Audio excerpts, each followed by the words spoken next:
Please welcome to the stage with a big round of applause, Sofie Prince.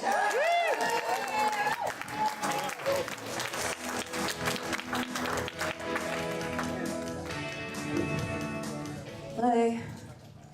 I was surrounded by Met Police this morning.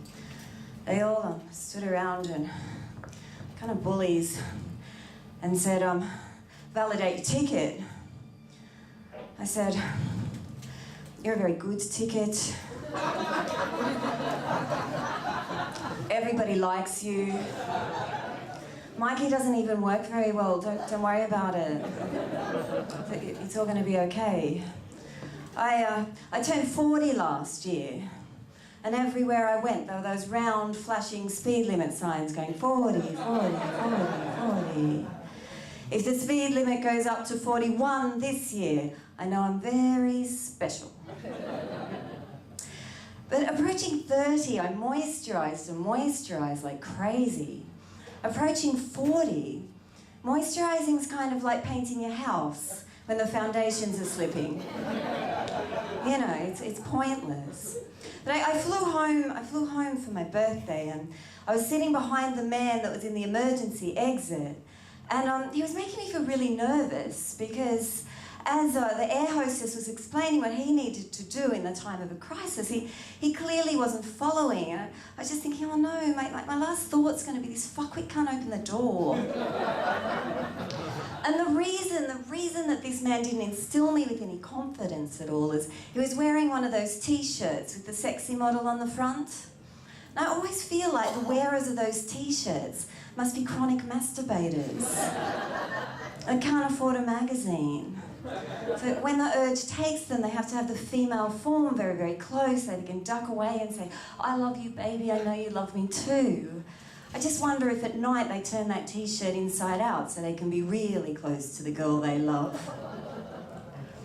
Anyhow, I really need to change jobs. I know I need to change, but it's the interviews that get me. I'm really bad at interviews. So I read up, and they say, be confident. So I march in and say, I'm a very confident person. Then they say, be honest. I go, no, I'm not.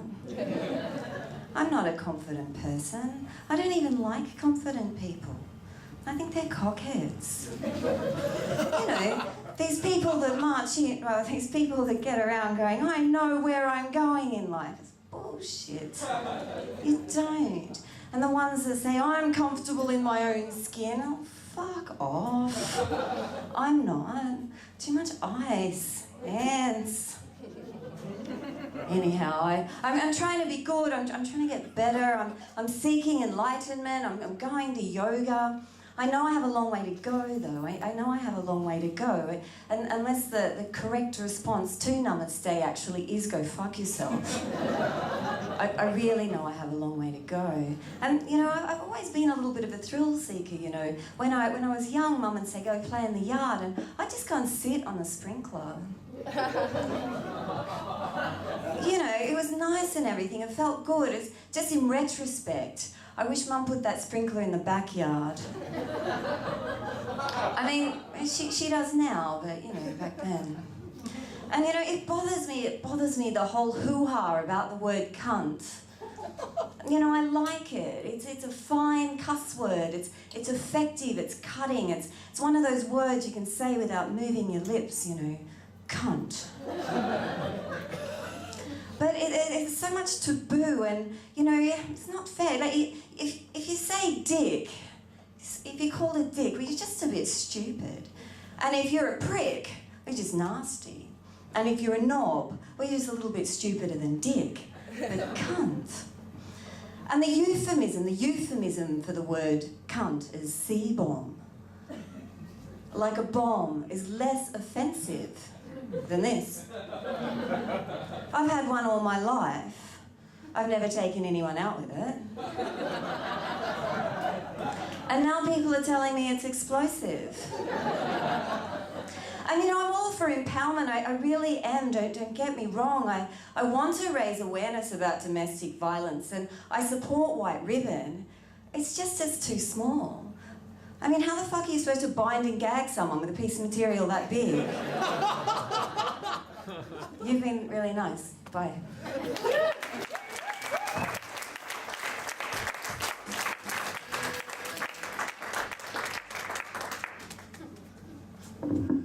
Domestic violence. What isn't funny about that, hey?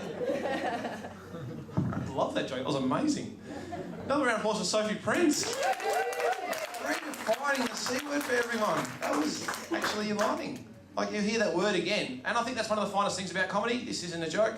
This is just one of the finest things about comedy is you make people laugh, they listen, and you can do things, you can mess with things, you can mess with concepts, and you can learn things. And that was actually an amazing set. Like, now I hear that word and I'll be like, yeah, C-bomb, exactly. Just say it. And I'm not going to say it because I don't have one, and everyone will look at me strangely. So, now, there's something I like to do, and this is inspired by the next act. I like to give everyone... What?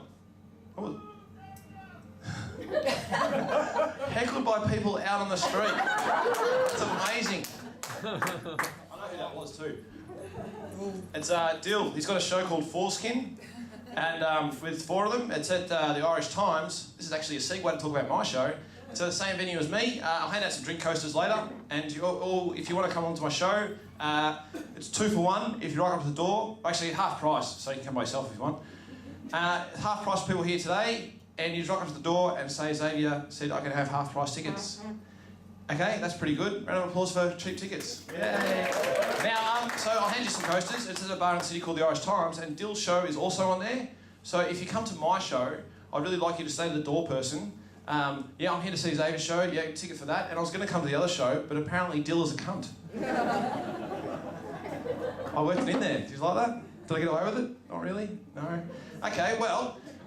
On that note of lowering the tone, now when I do compere gigs, a lot of the material, like we tell stories and that sort of thing, we don't really tell jokes very often. Your next act is amazing, and he will be doing that because he is sensational, but I like to give everyone a joke. I didn't make this up, but it is my favourite little thing that you can take away and say at work and offend people and surprise people.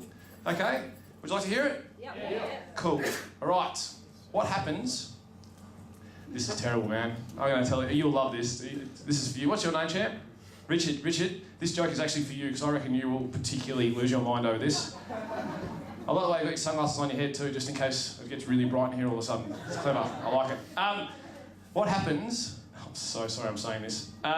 What happens when you finger a gypsy and she's on her period?